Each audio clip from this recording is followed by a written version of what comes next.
great. We'll get the show on the road. Good evening, everybody, and welcome to the Caldwell-West Caldwell Board of Education regular public monthly meeting. Today, Monday, June 24th, 2024. Tonight, the board met in executive session at 6 p.m. in James Caldwell High School, room 105. The purpose of that meeting was to discuss personnel, litigation, miscellaneous, and old business matters. This meeting has been advertised and is in compliance with the Open Public Meeting Act and NJSA 10:4-6, also known as the Sunshine Law. The matters discussed will be made public when confidentiality is no longer required, and formal action pursuant to said discussion shall take place only at a meeting to which the public has been invited. The regular public monthly meeting is now taking place at 7 o'clock p.m. on the dot here in the James Caldwell High School cafeteria. The Board of Education meeting is being streamed live, but all community questions and comments will be welcomed here in person. The Caldwell-West Caldwell Board of Education regular public monthly meeting is also in compliance with the Open Public Meetings Act and NJSA 10:4-6, also known as the Sunshine Law. Notices have been sent to the Progress in Caldwell, New Jersey, the Star Ledger in Newark, New Jersey, and Tap Into West Essex. Notices have also been posted at the Board of Education Business Office, the Harrison School Building, Gray Street, West Caldwell, and have been delivered to the clerks of the Borough of Caldwell and West Caldwell for posting. Brian, can you take the roll, please? Yes. Ms. DiMartini. Here. Ms. Landolfi Jefferson. Ms. Mack. Here. Mr. Diambola. Here. Ms. Grosso. Here. So 4 voting members present. We have a quorum. Great. Can everybody rise for the Pledge of Allegiance? I pledge allegiance to the flag of the United States of America and to the republic for which it stands, one nation, under God, indivisible, with liberty and justice for all. Brian, are there any communications for the board? There were none. Okay, and superintendent's report. I have nothing to report this evening. Okay. President's report. So this year, the baseball team here at James Caldwell High School completed their season with a 16-16 record. They competed in the Super Essex Conference Top Division, and they played an extremely difficult schedule. This is the boys varsity baseball team. They were seeded number 3 in the Group 2 Section 2 division. They beat Morris Tech, Leonia, Rutherford before traveling to Passaic Valley to defeat the number 1 seeded Hornets and winning the Group 2 Section State Championship, which is very awesome. This is the baseball team's 2nd sectional championship in the last 3 years.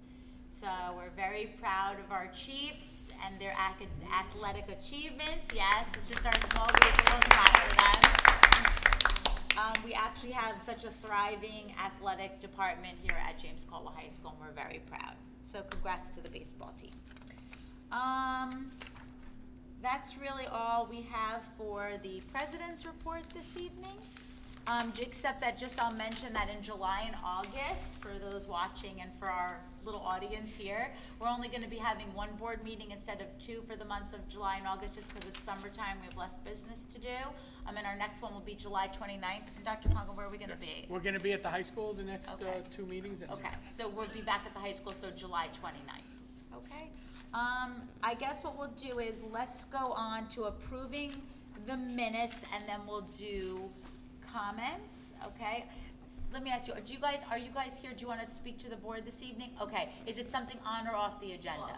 Okay. So you know what we'll do? Let's blow through our approvals, and we'll go right to the end, and then you can talk about anything you listened to tonight or afterwards. Okay. Okay. So can I have a recommendation for the approval of minutes, please? I'll make a recommendation. Okay. And can I have a motion to move that? I will move that. Okay.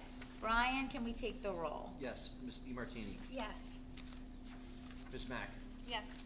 Mr. Diambola. Yes. Ms. Grosso. Yes. 4-0, motion carried.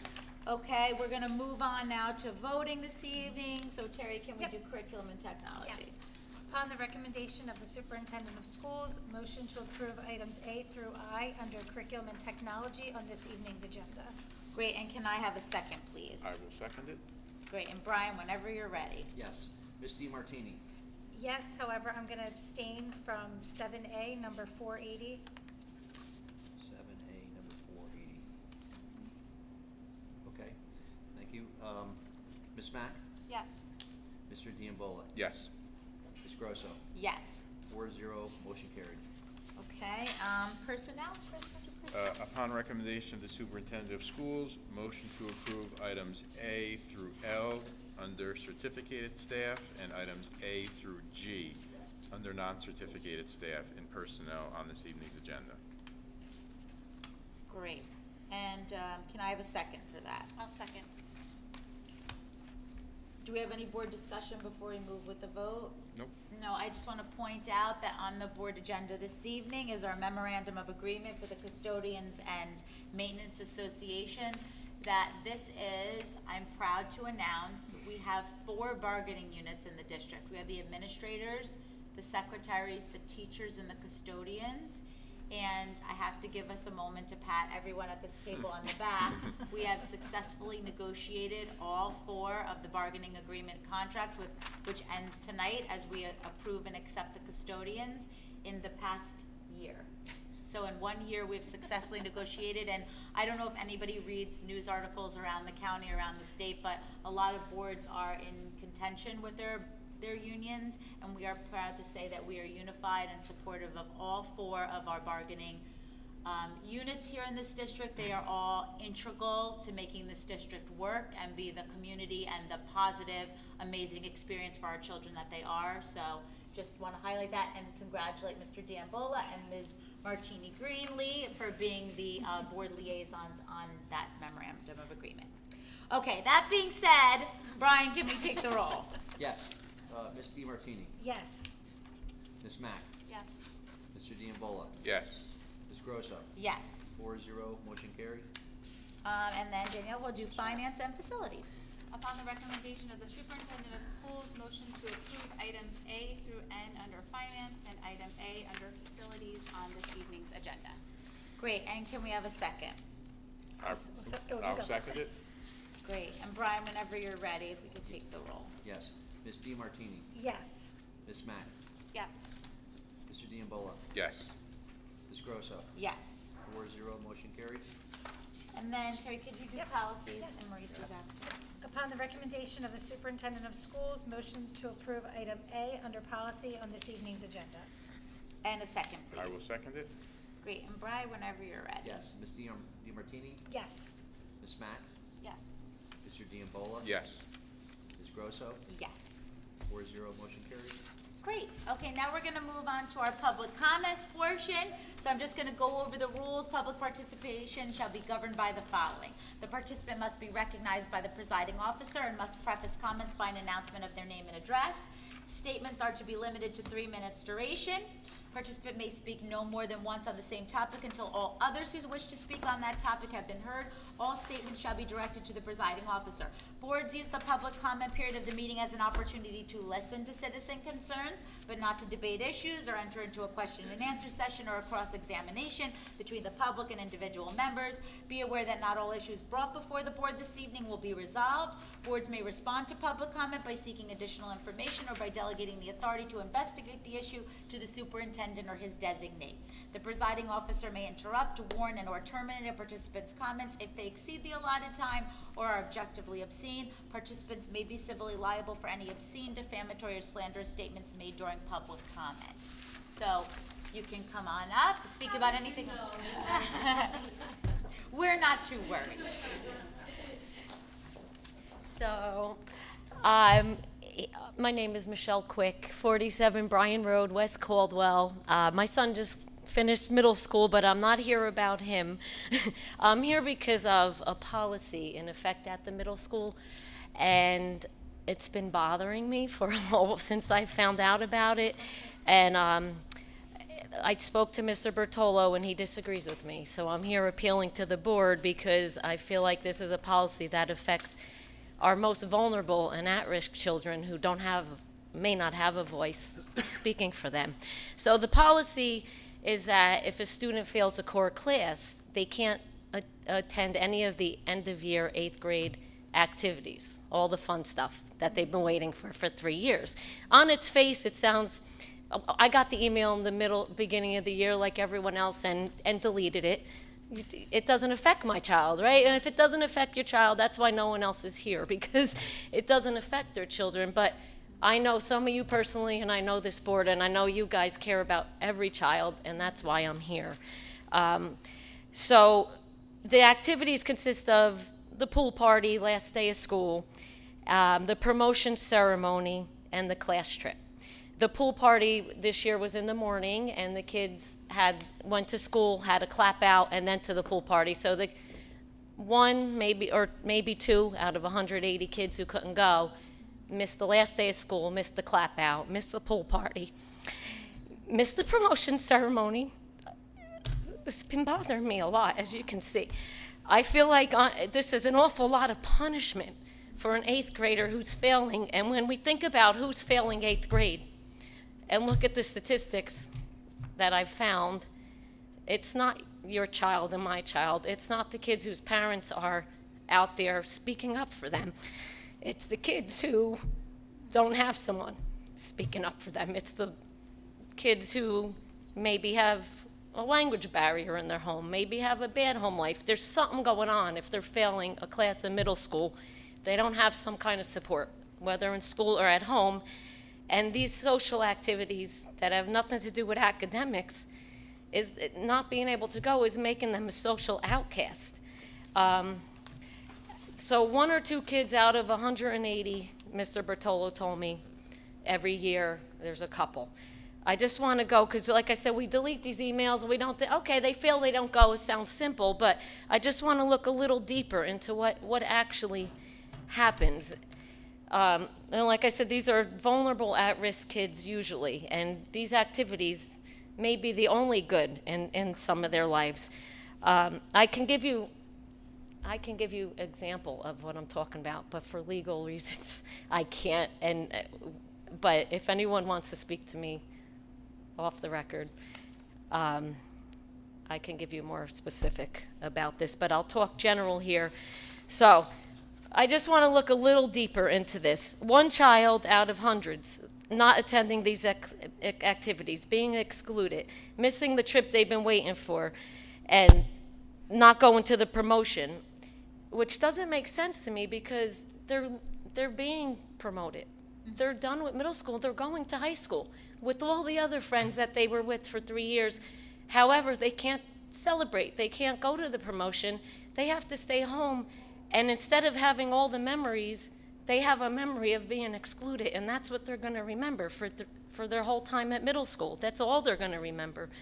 So it doesn't stop there.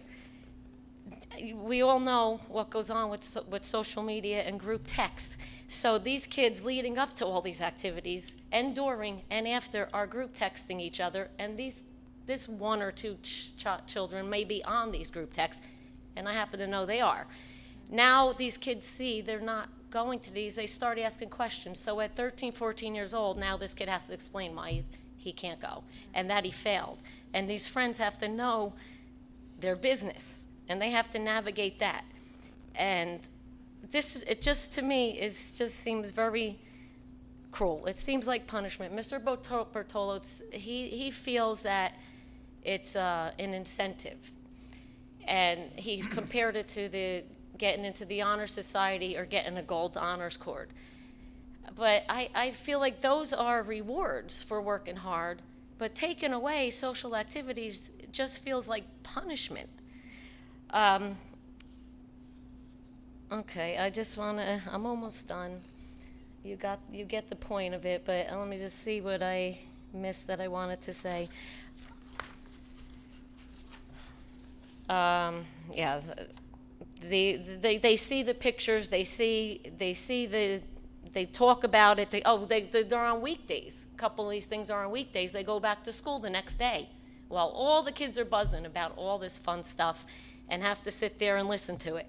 So you see, it's punishment over and over and over in my mind, and a horrible memory of this for the rest of their lives. So I'll just finish by saying, do we want a child who fails a middle school class and most likely has problems at home? to really feel humiliated, hate school, and have these terrible memories and basically be a social outcast. I would love to come up with some ways to give incentive to pass instead of punishment. We can think of things. We can do better than this for our kids. So, like I said, I did speak to Mr. Bertolo, and he got right back to me, but he just doesn't see it the way. I didn't go into this much detail with him, but I did say in summary what I feel, and he disagreed. So that's why I'm here with you guys who maybe can help me to try to get this policy rescinded. The middle school constantly talks about equity and inclusion and kindness, and we're doing the opposite here. We're excluding kids who are not your kids and my kids, kids who are having problems, kids who may not have a voice speaking up for them. And I really, really feel it's cruel and unjust punishment, and I could go so far to say discriminatory against certain types of kids and sorry. I know I'm getting emotional, but it's really been bothering me a lot. I feel like it does more harm than good, and I thank you for letting me go over my 3 minutes and get this all out, because it's been on my mind for some time, as you can see, and I really do appreciate it. I would just want to point out these activities have nothing to do with academics at all. They have to do with the last 3 years, the friendship made, moving on to high school, a huge milestone for all of these children, and I just hate to see them excluded that way. Thank you. Thank you, Michelle. Ms. Quick, if you could just send me an email, I'll schedule some time to talk with you over the summer. I'm happy to meet with you. I sure will. Never mind. She got it.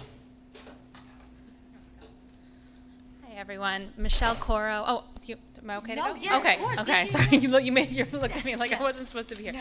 Michelle Cororo, 18 Eastern Parkway, West Caldwell.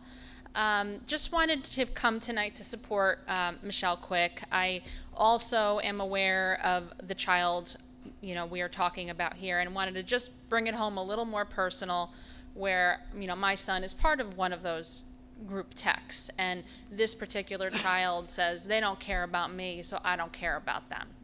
And when I saw that, my heart broke. I'm going to start to get emotional now, too.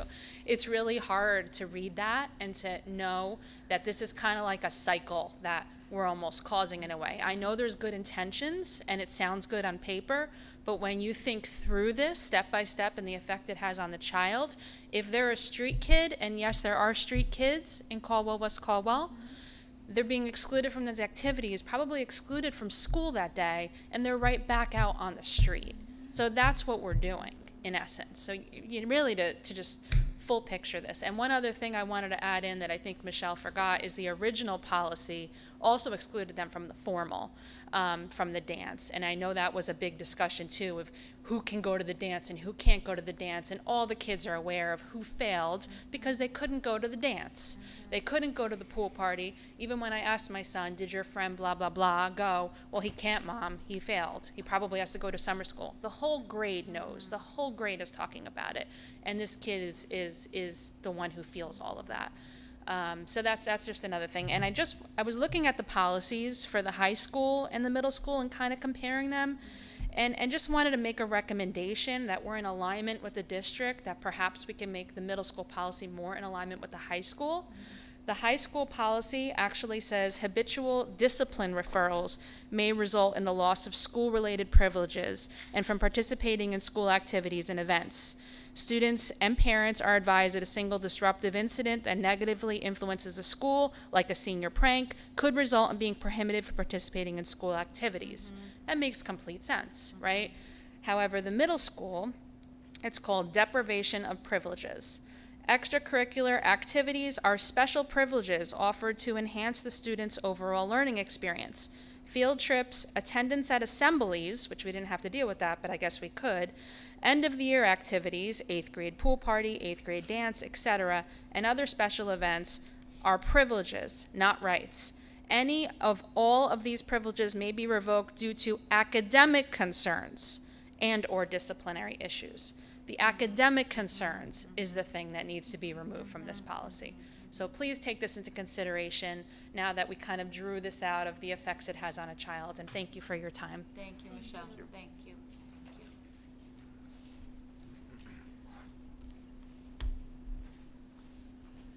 Hi, my name is Carmel De Maro, 47 Bryan Road, West Caldwell.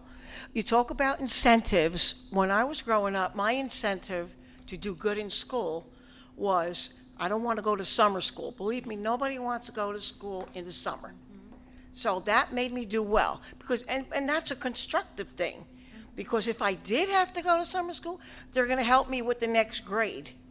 It's not like they're doing it. This policy is ridiculous.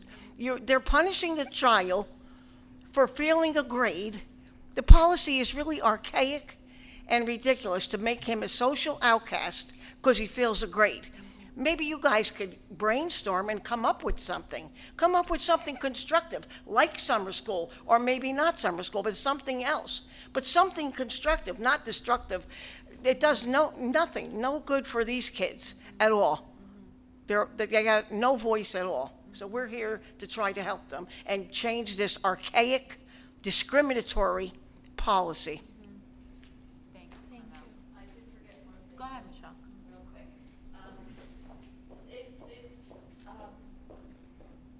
They also, as we know, all the kids take pictures before the formal. After the promotion, they're on the field for a long time taking pictures. That's another thing they're excluded from. Yeah. Won't be in any of those pictures. Won't have a picture of any of that. So I don't think Mr. Bertolo thought all of this. I didn't have the chance to speak to him about all this. But it's more than just you miss these things, the end. And they're also, the reason like I said, I can't talk specifically, but in some cases there is a language barrier where mother doesn't speak English and doesn't understand all this or even know how to advocate for the kids. So that's it. Thank you. Thank you, Michelle. Anybody else want to come up this evening? I'm just here to be here. I'm so happy to have you. Welcome. Okay, just any questions or comments from the board? I just want to say thank you for advocating for this student. He's so lucky, and as is the family, to have the three of you up here. And that I know that we're all, Yes. we'll be discussing this later, but it speaks volumes to you all as a community of parents. Yeah. Yep. Terry, did you want to say something? I was literally going to say the same thing. We do that every No, once in a while. thank you. And it's what makes this place very special, this community to be in, and it's what makes our community special is people like you who, as you mentioned before, like it doesn't affect all of our kids, but if it affects one child, it should affect all of us. So thank you so much. Yes. Thank Yes. you.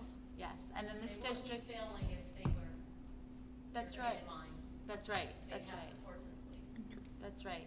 I mean, listen, in this district, like no child should be left Exactly. behind, right? So we all row, as Todd Romano likes to say, we all row in the same direction together, right? So we never want to leave someone behind. And I think, Carmel, like I wrote down what you said, like things like this should be constructive, not destructive. I actually love that, and I wrote that down. I mean, it's like when you give people constructive criticism. It's not meant to hurt them, it's meant to make them better. So if a child is struggling, it's our job here in this district to give them constructive ways to better themselves, right? Like not to continue to tear them down. Obviously they're in that space, which is why they're in the place they are, right? We're here to lift them up. They're children. That's right. They're 14 years old. They're children, right? They're not adults. So that's our job here, is to help, right? We have to be about the whole child. It cannot be about just data. It cannot just be about academics. Those are important pieces, but it has to be about the whole child, because we want to be a place that puts positive, amazing human beings in the world. And that should be determined based on who they are, what they can give to the world, right? We can't do things that tear them down. We have to give them the best tools to be the best people that they can be. So thank you very much for coming tonight. We take it to heart, and we are going to definitely talk about it, okay? So thank you. Thank you. No, thank you very, very much. Okay, so if that's it, we're all good? We're all good? Just came in for the end, right at the end. Okay, so with that being said, I'm gonna ask for a motion to enter executive session so we can discuss, at 7:24 PM. I'll make a motion. And do we have a second? I'll second. Okay, Brian, can you take the roll? Yes, all in favor, aye. Aye. Against? Abstentions? Motion carried. Okay, guys, thank you so much. Thank you for being here tonight. We are gonna talk about it, that's for sure. You're not on deaf ears over here. And, next July 29th here at the high school. So if you're around and not doing something fun, come back. We'd love to have you. Take care, everybody. It does, it smells like somebody's burning a baby.